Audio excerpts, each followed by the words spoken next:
Hello, welcome to the ASP.NET Core tutorial series. In this series, we will be developing RESTful APIs using ASP.NET Core, Clean Architecture, Mediator, Cosmos DB, and few Azure services like Blob Storage, Key Vault, CDN, Service Bus, and Azure Functions.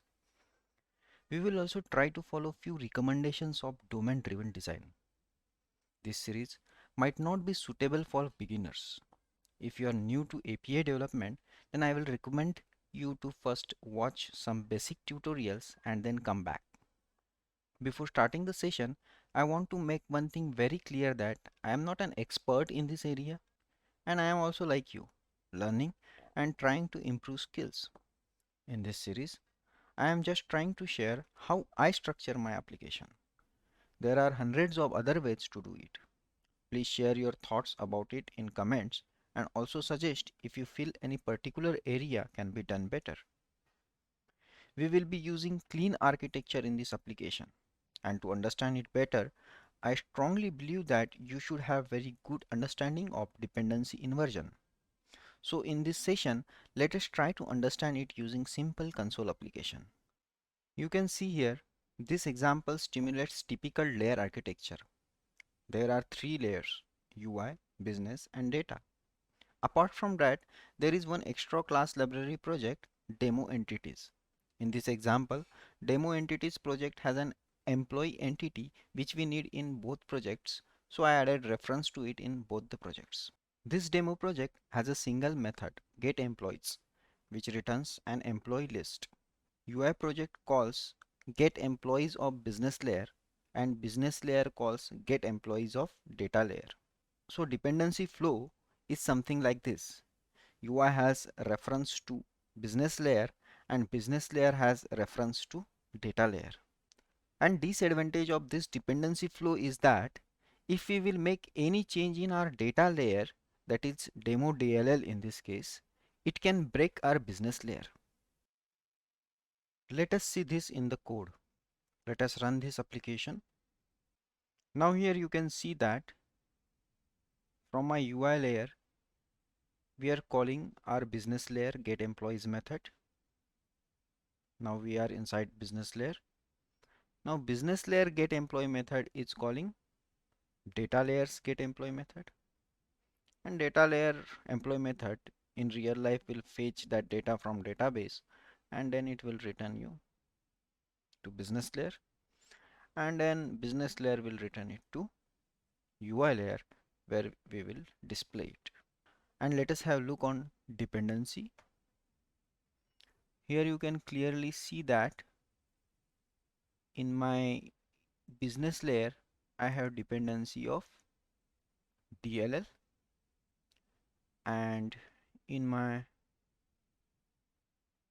UI layer I have dependency of BLL.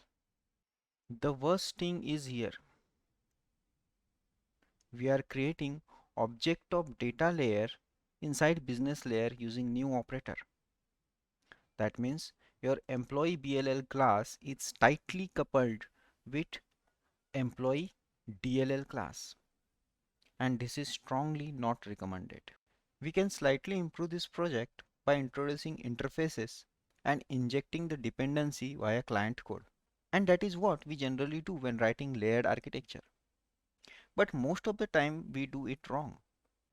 While doing it, generally we define interfaces and implement them in the same layer. That is, in this case, we will put interface I employee DLL in the project demo DLL, and we will refactor employee BLL to use the interface instead of class. But doing so will not help us much, because even after making these changes, the dependency flow will be same and any change in data layer will still break our business layer. So our objective will not be fulfilled. Here our goal is, if I will modify code in data layer, it should not break our business layer. And this is only possible if we will not add any reference to the data layer in business layer. Now you might be thinking, then how we will call data layer methods from business layer? And the answer to this question is dependency inversion.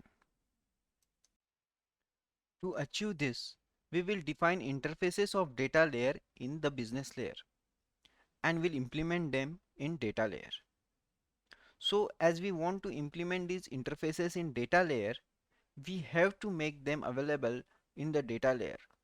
So obviously we have to add reference to the business layer in data layer.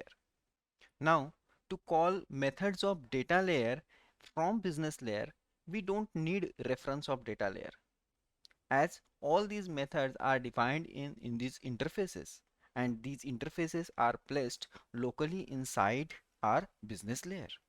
So this is how we will achieve dependency inversion by changing ownership of interfaces and using dependency injection technique. Let us go ahead and try it out in our example project. Now let us first add iEmployee DLL interface in our business layer.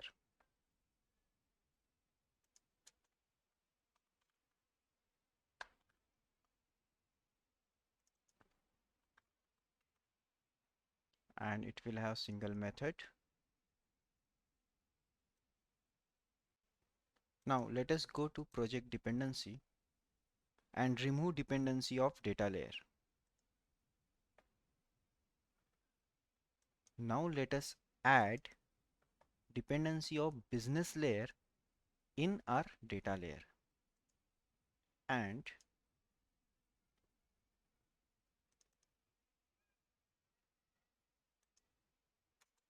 this employee DLL will implement iEmployee DLL interface.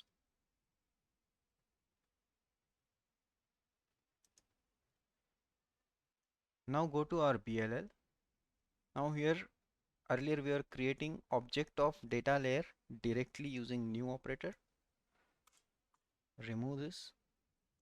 Now we will program against interface instead of class. So we will have reference of interface, and this interface is locally defined in this project itself, and it has getEmployees method. Now only one thing we need, that this interface reference should hold object of this data layer. So instead of hard coding it, we will inject it using constructor. Remove this.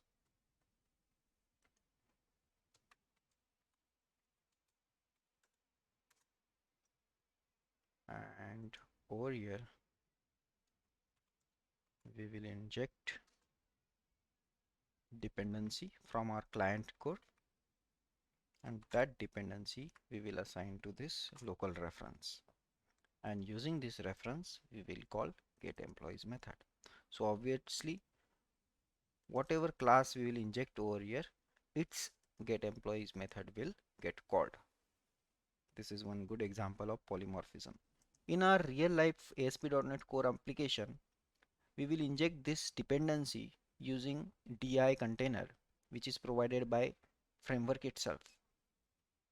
But in this example project, we will inject this dependency from our client code, that is our UI project.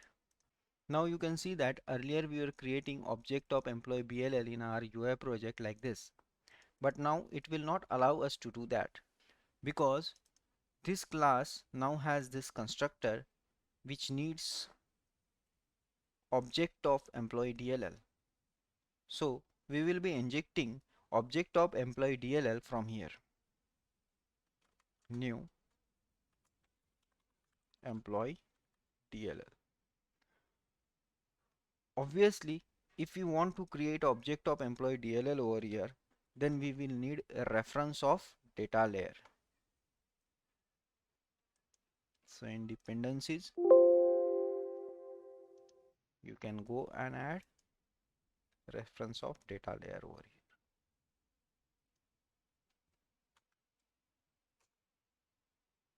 And now if I will run the program,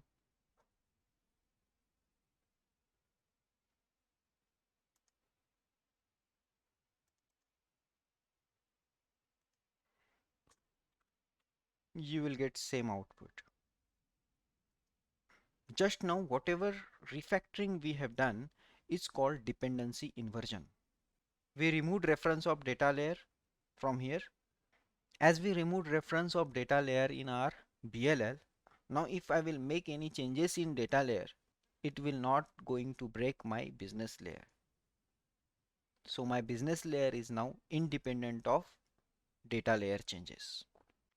You can validate this just by adding some parameter over here.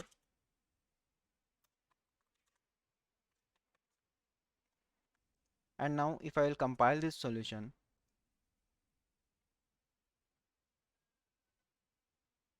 you will see that only data layer is breaking and it is not breaking our business layer. Hope this is clear enough. This understanding is a core of all modern architectures, including clean architecture. If you find this content useful, please like and subscribe. If you wish to receive notification whenever a new episode is published, then do not forget to hit the bell icon and click all options in frequency dropdown. Thank you.